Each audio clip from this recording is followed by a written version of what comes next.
evening. It is January 26th, and this is the Twin Flame Tarot reading for the week of January 26th until February 2nd. So this is the last reading for tarot for the month of January. And we've got a lot of interesting topics to cover. We have a new moon tomorrow in Aquarius, and we also have an interesting astrological event coinciding with that. So this video is going to be a little bit different. We're going to get a little bit into Egyptian mythology, and we're also going to see how many times this video will be flagged by the NSA, because we are going to talk about Isis. Now, I'm not talking about the terror group. I'm talking about the goddess Isis and her twin flame Osiris. This story with the two of them, this is Egyptian mythology. They were twins born of a sky goddess. It's a sky goddess named Nut, and then there was an earth god / human, and they were, born of the same womb, and they became the king and queen of Egypt. Isis and Osiris's rule was very much based on humanity, based on the collective and taking care of each other and being sustainable. So they had a very positive thing going.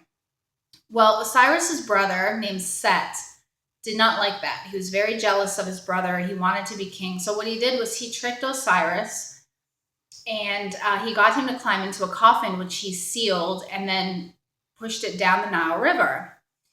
Well, Isis was very traumatized by this loss. She searched for years and years for Osiris, and she ended up finding him on the coast of what is known as Syria.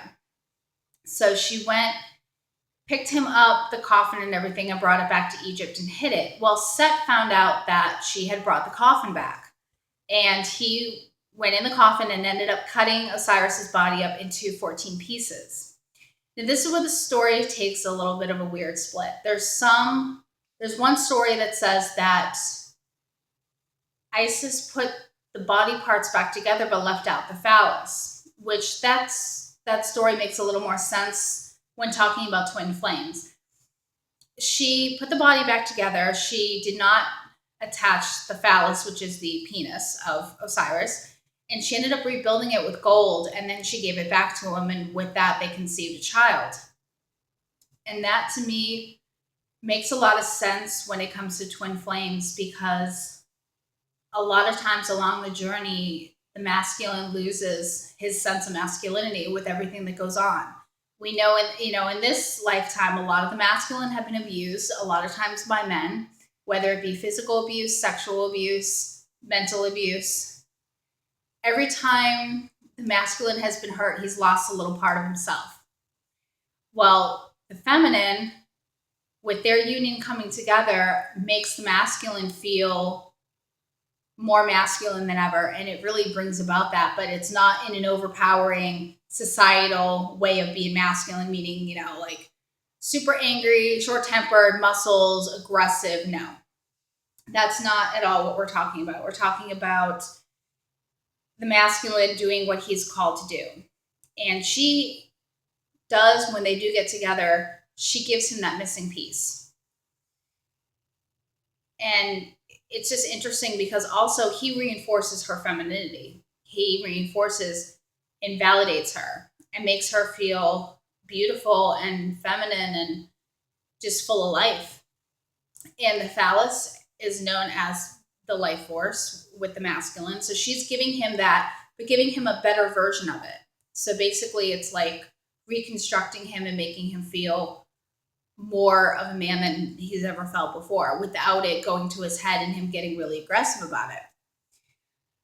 So the cards have depicted a lot of what I was talking about. So the first card for the masculine is the devil reversed. And just notice the element of fire with this. And this is about him breaking free of attachments, him breaking free of not feeling good enough, not feeling like a man. Like if he had an abuser that told him, you go ahead and cry, you're a little sissy, you're a baby, or people that judged his sexuality, called him derogatory names, or even, if a male abuser touched him sexually, that can demasculinize him. Well, this is him breaking free of that. He's breaking free of these things. And this new moon is really bringing a lot of that stuff into light. And it's a new beginning for him. New moons are all about new beginnings. So he's got that going on.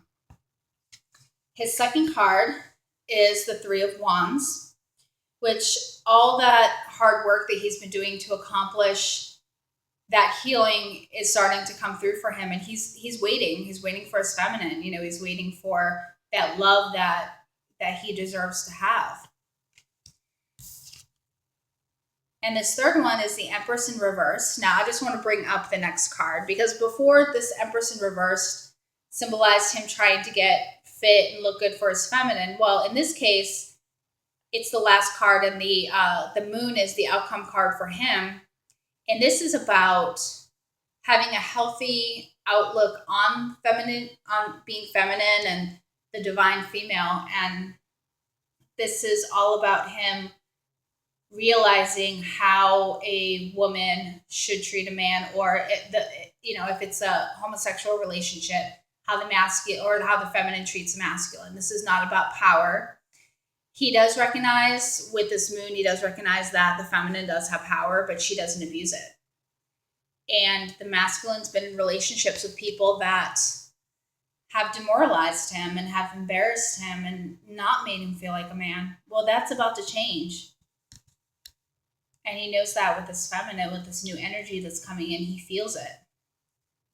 Now for her first card is the Ace of Wands reversed, which could also represent Osiris's golden phallus, or it could represent a lot of things. Now, it's interesting how her first card is a card of fire, and so is his, and they were both reversed. This has to do with sexual blocks. This has to do with creative blocks. These things are being released. These things, she's releasing them, she's healing, she's getting better. And for some in this reading, it could be sexual, but I think for a lot of the feminine right now, it's creative blocks. It's us leaving one thing and doing something that we're meant to do, like a job, a career, maybe taking a different direction with the project we're working on. But it's definitely about breaking a lot of those blocks that we've had. And this is interesting too. You've got the Eight of Cups for her second card. And for him, it was the Three of Wands. They're both looking away, and they're both holding a staff. Well, one's holding a wand, one's holding a staff. But they're both holding something. They're holding their ground. They're saying, you know what? I'm ready for this to happen. And things are happening for me. This one was about the feminine leaving something behind. She's leaving a job, or she's leaving a relationship. In this situation, I see it more as being a job or a career that she's leaving behind and walking away from. So she's leaving, and he's waiting for her. It's very, very good. Very, very good cards. Now, her third card is the World in reversed. And if you look at masculine's Empress reversed, oops, let me flip that. And her World reversed, you see a circle. And it's kind of like walking the hamster wheel. You know, it's kind of like just things are going around and around, and you're not making progress. But with this being in the reverse position, things are starting to work out for her. I know the world can mean different things. It could mean like the world's turning upside down for you and things are different. In this situation, this is encouraging the feminine to get off the hamster wheel, because I know that the cycle feels normal, it feels safe, but she needs to stop feeling safe, and she needs to go out there and do what she needs to do to make herself happy. And her outcome, again, is the hamster wheel, the Hanging Man. And he's in reverse too. So this is, taking steps to improve your situation. So this is a good one for her too. This is all about making moves. This is just like the theme of Monday. This is about making moves, and everything that's going on right now with her is encouraging her to become a better feminine. And then that's when union will happen. With this new moon, I'm not guaranteeing that reunions will happen. For some, it might. I think a lot of this is going to reveal a lot more about the journey as a whole. And that's going to be what gets unveiled with the light of the moon. So I don't want to put get people's hopes up. It's good for bringing things into light. If anyone has any reunions this week, please let me know. I love to hear stories, and I want to know what's going on with you guys, because I don't get to see what happens after the reading, and I just really encourage everybody, on this journey. And I just, I hope everyone reunites and we're all in love and it's just one big happy world. It'll happen though. It'll happen soon. Now for the union card, I got Temperance along with the Seven of Swords, which these two cards together are about taking risks. This is about trusting the process and trusting the path. We want to take risks here. We're not taking, as long as our hearts are in the right place, we're going forward with unconditional love and with our mission in our hearts. We can't go wrong. If we're going to let ego get in the way, yes, we're going to make some dumb decisions. But we have to encourage ourselves to just stay on the path and just do what our intuition is telling us to do and ignore the ego. Because it is risky. And anything that is different always feels risky. And it's a little scary, but trust in the process. For the masculine's past life card, the things that he needs to heal from and maybe, let go of a little bit, I got war and battles. And for her, I got Native American. Now, what both of these cards have in common is battles and losing people in war.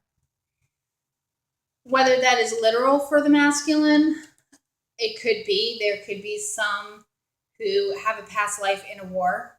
They were, they died in Vietnam, they died in World War II or the Civil War. This has to do with healing from this feeling like you've had something taken away from you, like you lost your life too early or you lost your innocence too early. That's one thing the masculine has to work on. And the feminine, this ties into the story of Isis, the feminine with losing Osiris and losing the masculine. She has to heal from those feelings of abandonment. And with the Native American card, the past of the Native Americans, a lot of the women lost men in battle. There were so many Native Americans who did pass away. And this for her, is about healing those feelings of abandonment, those feelings of doubt. Like you want to sit and wait for him. No, what did the Native Americans do? They walked, they traveled. The Trail of Tears was done by force, but the women went on and they raised the children and they hunted and they took care of their homes after the men were gone, even though they were in mourning. So the relationship oracle card for the masculine is calling in your soulmate. And this for him is saying, you know what, use those abilities you've been building up and just call on the feminine. If you need, anything, you want your phallus back, call in on her, and whether it's telepathic, whether it's, sending a message on Facebook or a text, just do it. If you need that healing, don't be afraid to do it. And for hers, it's flirt. It's, be lighthearted. Trust the process. Have fun with it. Don't be so serious and, worrying about, oh, how am I going to do this? How am I going to do that? No, trust the process and have fun with it. And of course, the outcome card for the relationship, trust. And that is the theme here, is trust. And, this is going to happen for you guys. This isn't, a pipe dream. This is something that, it's coming to fruition and it'll happen. So I just want to wish everyone a wonderful week. Good luck with everything. If there's any reunions, like I said, let me know. And have a wonderful new moon. This is a great time to set intentions for the month. And, I just want to bless every single one of you. And I will see you on Monday for the Oracle reading. Namaste.